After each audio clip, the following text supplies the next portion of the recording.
Hello and welcome back to my channel. My name is Danielle, and in today's video I'm going to talk about how to stay focused in online class. I know this is a timely topic right now because so many people have to take their classes online as opposed to in person. But I also think that going forward, a lot more education is going to be done online because we will have worked out the kinks, and for some people it's going to be a better option for them to do their courses online. So I'll talk about how to stay focused.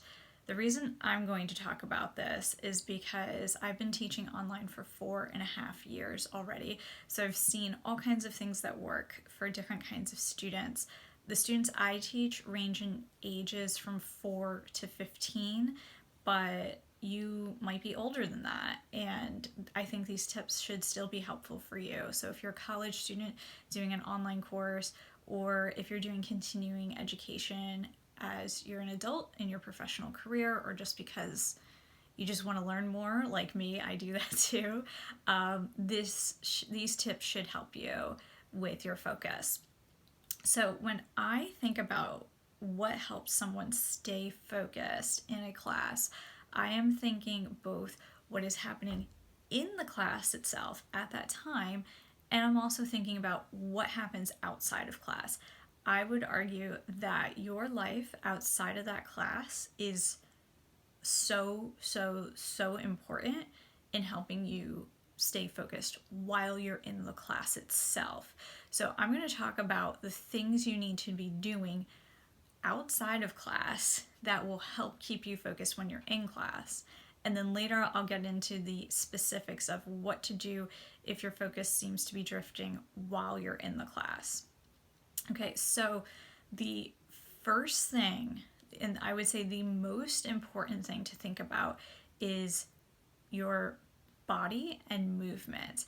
The reason that so many students end up not focusing in a class, whether it's online or in a real class, is because they have been sitting for far too long and they haven't moved their bodies. So I'm going to pull from my anthropology background here and just say that our species was not designed to take classes in the way that we're doing it. Like, we expect students and adults at work usually to just sit for hours on end and stay focused on like one solitary spot, which would be a screen or a board. And it's just not how the human body has evolved to work. Like, if you think about other primates in the wild, they have periods where they're moving around, and then they have periods of rest, and then they go in between these things. And they also have periods throughout the day where they're more active and some where they're less active. And then you also see in primates that the younger ones, once they're able to move around on their own, tend to be more active than the older ones. So if you're younger, you're going to need to move around more than if you're older, but regardless of your age, you need to think about moving your body regularly. And I would suggest that you have 3 points during the day where you are going to move your body for 20 to 30 minutes at a time. That might sound like a lot to some people, but I guarantee you will be far more productive when you actually go and sit down to do your schoolwork or your regular work. So what the movement is totally up to you, given what you have available to you and what your interests are.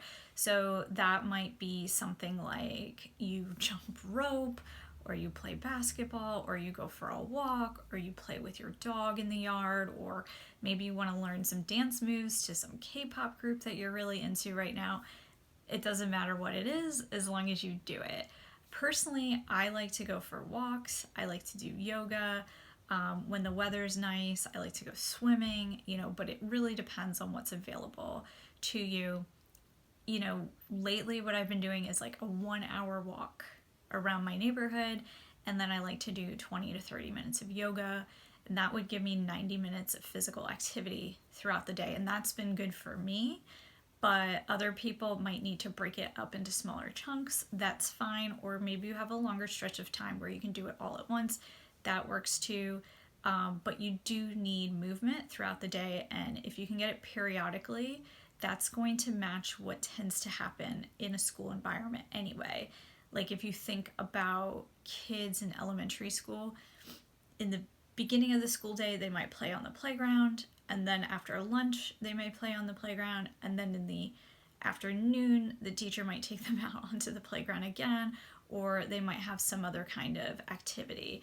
That recess period with physical movement is programmed into the school day. So if you are at home and doing all of your online classes at home, you're going to want to think, how can I recreate this structure into the day at home? And like I said, you choose how you want to do it, but that physical movement is going to make such a huge difference. And I would say for the vast majority of people, that would solve the focus problem. I will tell you, when I worked in a classroom, some of the classes that were the most focused had just come from gym class or had just come from playing on the playground.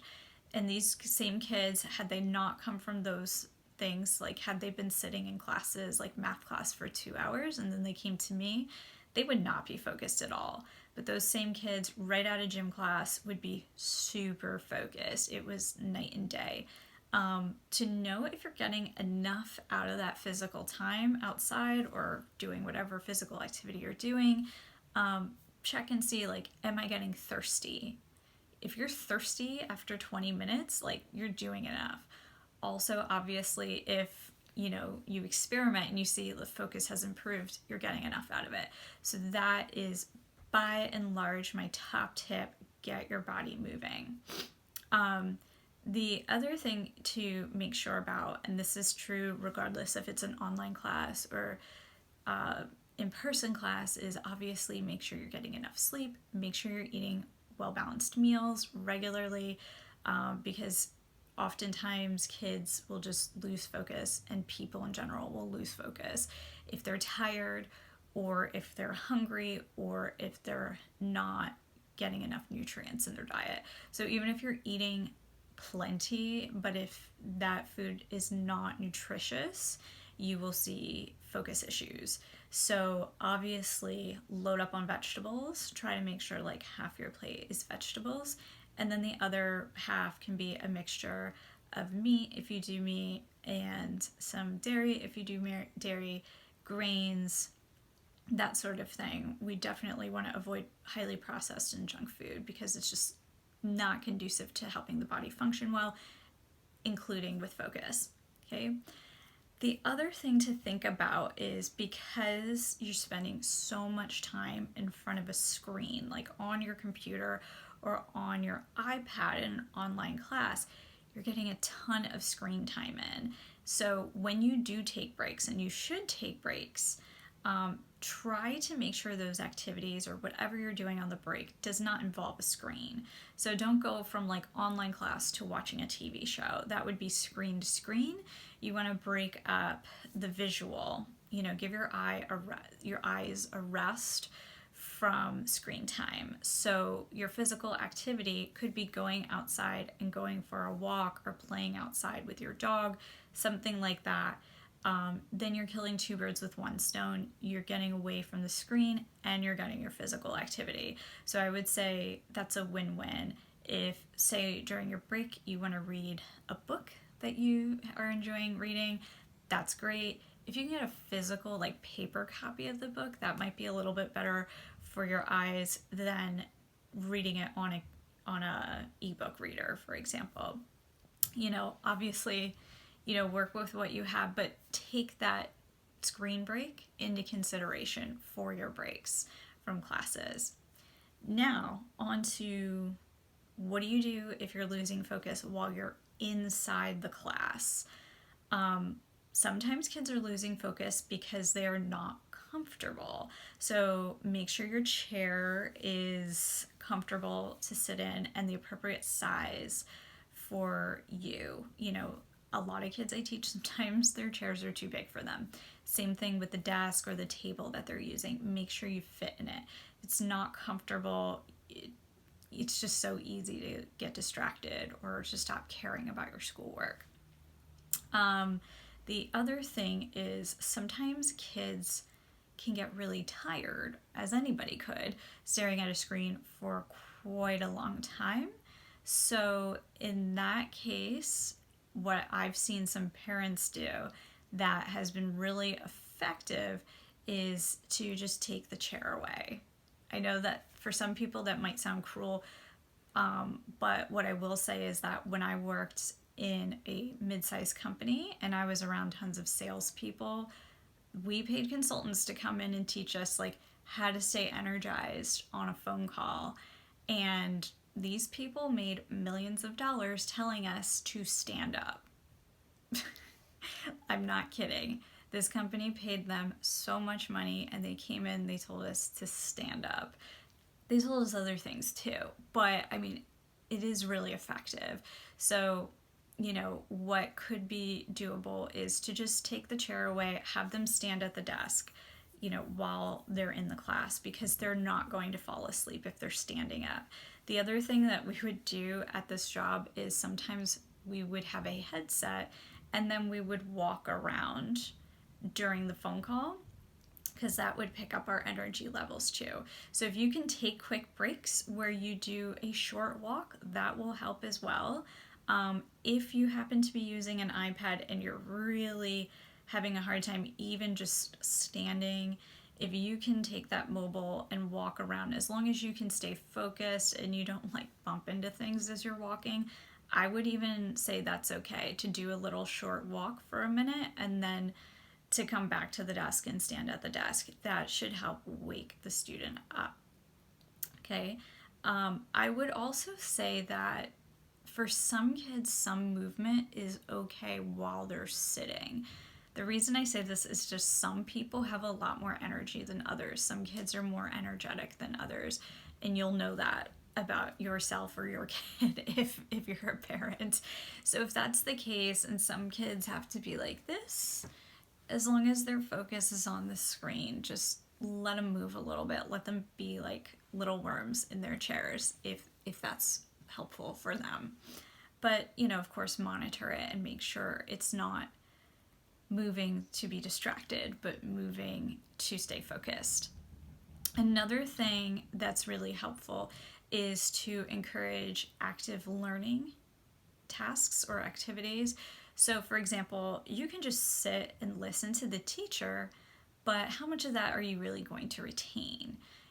So if they have some kind of task to do, for example, they need to take notes while they're in the class, that keeps them more actively engaged and improves focus.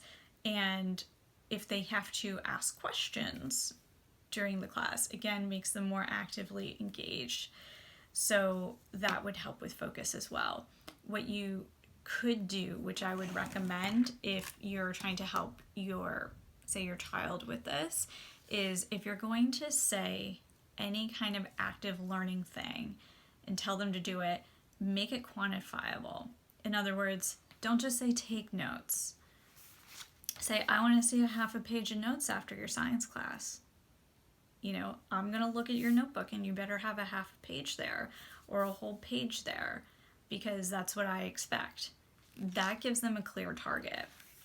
If you tell them ask questions to the teacher, give them a target. Like, I want you to ask the teacher a question in the next class, or 3 questions, whatever it is. They need that target so that way they know that they're hitting it. The other thing you can do is make sure that there's nothing distracting around. So I mentioned this in another video. I'll say it again here because it's relevant. If there's a TV in the room, if other people are using the room, there are toys or things in the room that they tend to gravitate towards that would pull focus, remove those things. They can play with them later. They don't need them during class.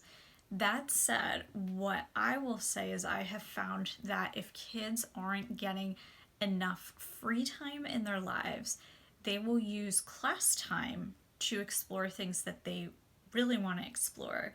So if your kids aren't getting enough time to be creative and they tend to be drawing all the time that they're in class, or reading a book that isn't related to the subject while they're in class, that might mean that they don't have enough time in their regular day or outside of class time to do things that they enjoy. So give them time to be creative. If they like drawing, if they like building things with Legos, it doesn't matter what it is, make sure that there's a slot in the schedule during the day that they can let that out and express themselves in that way and explore in that way. So that way they don't feel the need to do that during class time. That's a big one that I think especially some really serious parents miss because they're just so concerned about their kids learning as much as possible that they don't allow like a half an hour or an hour a day for just exploration on the kids' terms, creative exploration or expression on the kids' terms. Because if they have that, they will feel more full in their life in general, and then they'll be able to much more easily delineate what is okay during class time and what is okay during my free time. So these are some tips that I hope are helpful to you. Please let me know in the comments if you've tried anything and how it worked out, or if you have any questions about what I said. Of course, there's more I can say, but we want to keep these at least a little manageable, and bite-sized. But yeah, please let me know how it's going, and you can like the video if it was helpful for you or insightful for you, and of course you can subscribe to hear more tips about online learning. Thanks so much for watching. Bye.